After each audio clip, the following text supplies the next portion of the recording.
आज एक बहुत ही जबरदस्त कहानी की बात करते हैं। एक ऐसी कहानी जो दिखाती है कि कैसे हमारी सोच में आया एक छोटा सा बदलाव हमारी पूरी की पूरी दुनिया बदल सकता है। तो सवाल यह है कि क्या सच में एक सवाल में इतनी ताकत हो सकती है कि वो किसी की पूरी जिंदगी ही बदल दे?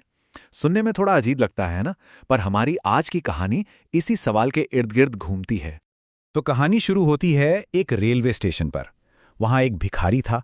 अब उसका पूरा दिन, पूरी जिंदगी बस एक ही चीज पर टिकी थी, ट्रेनों में आने जाने वाले लोगों से भीख मांगना और अपना गुजारा करना। मतलब उसकी पूरी दुनिया, उसकी सोच, सब कुछ सिर्फ एक ही काम के चारों ओर घूमता था, लेना। बस दूसरों से कुछ न कुछ लेते रहना। और फिर एक दिन कुछ ऐसा हुआ जिसने सब कुछ बदल दिया। भीख मांगते मांगते उसकी नजर एक बहुत ही सजे धजे सूट बूट पहने हुए व्यापारी पर पड़ी, और ये मुलाकात उसकी जिंदगी का टर्निंग पॉइंट बनने वाली थी। उस व्यापारी ने उसे पैसे तो नहीं दिए, पर एक ऐसी बात कह दी जिसने उस भिखारी की पूरी सोच को, उसकी पूरी दुनिया को हिलाकर रख दिया। व्यापारी ने कहा, जब किसी को कुछ दे नहीं सकते तो तुम्हें मांगने का भी कोई हक नहीं है। उसने आगे समझाया, देखो, मैं एक व्यापारी हूं और मेरा तो सीधा सा हिसाब है, लेन देन। अगर तुम्हारे पास मुझे देने के लिए कुछ है तो ही मैं तुम्हें बदले में कुछ दे सकता हूं। अब व्यापारी तो ये कह के चला गया, पर उसकी बातें वो भिखारी के दिमाग में घर कर गईं। वो कई दिनों तक बस यही सोचता रहा, और तब उसे एहसास हुआ कि शायद उसे ज्यादा भीख इसीलिए नहीं मिलती क्योंकि वो कभी बदले में कुछ देता ही नहीं। और बस उसने एक फैसला कर लिया। तो उसने किया क्या? बहुत ही सिंपल पर बहुत ही पावरफुल काम। पहले तो उसने उस व्यापारी की बातों पर खूब सोचा, फिर उसकी नजर स्टेशन के पास उगे हुए कुछ सुंदर फूलों पर पड़ी, और बस दिमाग में एक आइडिया आया।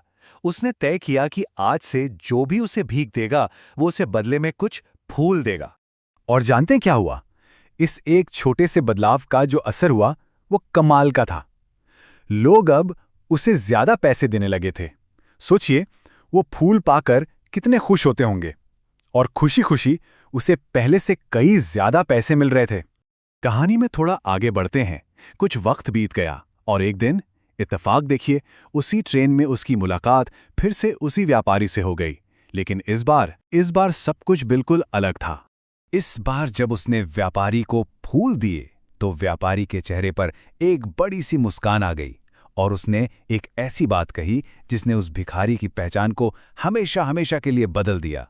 उसने कहा, वाह क्या बात है, आज तो तुम भी मेरी तरह एक व्यापारी बन गए हो। बस ये एक लाइन, इस एक लाइन ने उसकी पूरी सोच बदल डाली। कल तक जो इंसान खुद को सिर्फ एक भिखारी समझता था, आज वो खुद को एक व्यापारी की तरह देख रहा था। ये था उसकी जिंदगी का सबसे बड़ा मेंटल शिफ्ट। और तभी उसे असली बात समझ में आई। अरे, लोग उसे भीख नहीं दे रहे थे, वो तो उसके फूलों की कीमत चुका रहे थे। वो कोई खैरात नहीं ले रहा था, वो तो बाकायदा एक सामान बेच रहा था।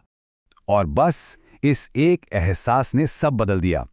उस दिन के बाद वो आदमी उस स्टेशन पर फिर कभी भीख मांगते हुए नहीं दिखा, बल्कि 6 महीने बाद वही आदमी एक कामयाब फूलों का व्यापारी बन चुका था, जो अपने बिजनेस के सिलसिले में ट्रेन से सफर कर रहा था। तो इस पूरी कहानी से हमें क्या सीखने को मिलता है? इसका असली मतलब क्या है? चलिए इस कमाल की कहानी के पीछे की सीख को थोड़ा और गहराई से समझते हैं। इस कहानी का जो सेंट्रल आइडिया है वो है लेन देन का नियम, मतलब गिव एंड टेक का प्रिंसिपल। ये दुनिया का एक सीधा सा नियम है कि अगर कुछ कीमती पाना है तो पहले कुछ कीमती देना भी पड़ेगा। और यही नियम उस भिखारी की जिंदगी में साफ साफ दिखने लगा था। तो इस कहानी से कुछ बहुत जरूरी बातें सामने आती हैं। पहली, कि असली कामयाबी हमारी सोच में ही छिपी है। दूसरी, अगर बड़ा बनना है तो सोच भी बड़ी रखनी होगी। और हाँ, अपने सेल्फ रिस्पेक्ट, अपने आत्मसम्मान को जगाना बहुत जरूरी है। और सबसे बड़ी बात, जैसे ही हमारी सोच बदलती है, हमारी जिंदगी भी बदल जाती है।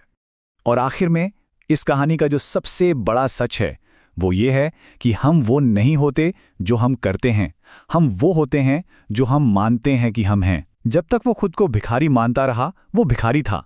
जिस दिन उसने खुद को व्यापारी माना, वो व्यापारी बन गया। तो ये कहानी हमें एक बहुत जरूरी सवाल पर लाकर छोड़ देती है। आज हमारे पास दूसरों को देने के लिए क्या है? और ये सिर्फ चीजों या पैसों की बात नहीं है। ये किसी की मदद करना हो सकता है, अपना समय देना हो सकता है, या अपना ज्ञान बांटना हो सकता है। सोचने वाली बात है ना?